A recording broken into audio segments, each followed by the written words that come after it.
Bonjour à tous. Dans cette vidéo, aujourd'hui, je vais vous donner des astuces pratiques pour gérer au mieux vos identifiants.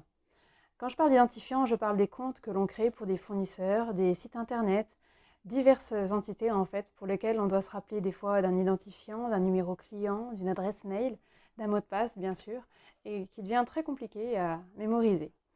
Donc, je vais vous parler de la version numérique et plus précisément de la version Google.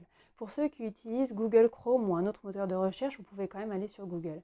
Il faut savoir que pour tous ceux qui créent une adresse mail Gmail, vous avez accès à une multitude d'applications du pack, enfin de la suite Google. Je pense en l'occurrence donc à Google Drive, c'est l'espace de stockage en ligne, c'est un cloud, où vous avez accès à différents logiciels de bureautique qui vous permettent de gérer vos identifiants. Par exemple, en fait, vous pouvez utiliser Google Sheets, donc les tableurs, ou Google Doc pour les documents de texte. Et ils sont très pratiques et très simples d'utilisation. Pour la partie tableur, ce qui est de vraiment très efficace, c'est que vos colonnes sont dans l'ordre alphabétique. Donc vous pouvez saisir le nom de votre fournisseur dans la colonne appropriée. Je pense par exemple à un fournisseur que tout le monde connaît, autant en particulier qu'en professionnel, c'est ManoMano. Vous allez dans la colonne M. Dans la première ligne, vous saisissez ManoMano. Dans la deuxième, vous saisissez votre identifiant, donc soit votre numéro client, soit votre adresse mail, mais pour ManoMano, il me semble que c'est une adresse mail. Et dans la troisième ligne, vous marquez votre mot de passe. Ensuite, vous allez à la ligne et vous saisissez votre deuxième fournisseur ou votre deuxième site internet qui commence par la lettre M. Alors vous pouvez le faire bien sûr dans toutes les colonnes, vous ajustez les tailles, etc. pour pouvoir le voir rapidement.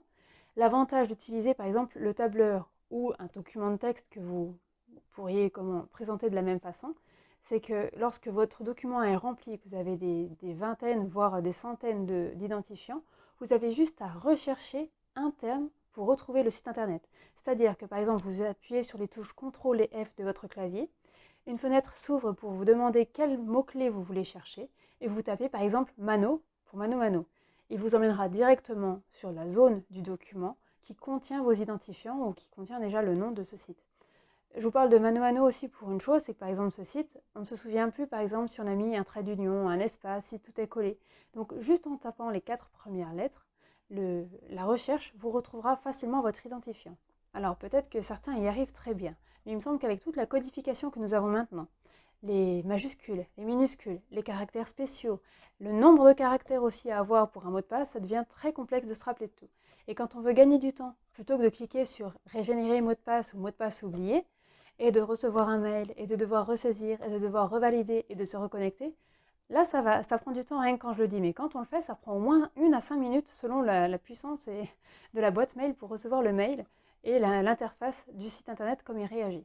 Donc voilà, c'est vraiment pour vous faire gagner un temps fou.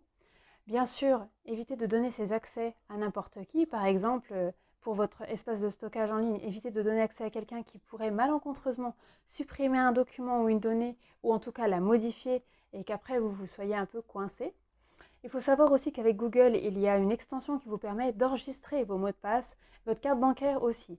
Alors après, c'est vraiment selon les avis de chacun. Il y en a qui sont plus réticents à tout enregistrer sur l'ordinateur ou dans le moteur de recherche.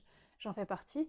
Et je préfère ouvrir moi-même mes documents et les fermer. Comme ça, si je prête mon ordinateur à quelqu'un qui se connecte sur le même site que moi, il n'aura pas la proposition de se connecter sur mon compte et qu'il y ait un problème, en fait, que la personne ne se rende pas compte qu'elle utilise mon compte plutôt que le sien. L'avantage aussi donc d'utiliser les outils de Google, comme Google Sheets ou Google Doc dans la suite de Google Drive, c'est que tout est enregistré en temps réel. Votre ordinateur s'éteint, votre page internet s'est coupée. Il y a une sauvegarde automatique. Même si vous êtes coupé au niveau du réseau, ça s'enregistre en mode hors ligne et lorsque vous serez de nouveau connecté, tout se mettra à jour et vous aurez accès à votre document selon la dernière version que vous avez faite. Il faut savoir que Google est quand même une firme mondiale et ils sont vraiment très sécurisés là-dessus parce qu'ils doivent avant tout pouvoir assurer une sécurité sans faille à leurs usagers. Vous imaginez bien qu'un groupe comme ça, si jamais il y a une excellente comme quoi ils sont fait pirater ou autre, ou que quelqu'un a modifié des documents, il y aurait de gros soucis pour eux en termes de notoriété et en termes de qualité de service. Donc moi, en tout cas, je leur fais confiance. Après, libre à chacun, il y a d'autres outils qui vous le permettent. Je vous en parlerai dans une autre vidéo. J'espère que ces conseils vous seront utiles. Si vous utilisez d'autres méthodes, vous pouvez laisser un commentaire pour le partager avec tout le monde.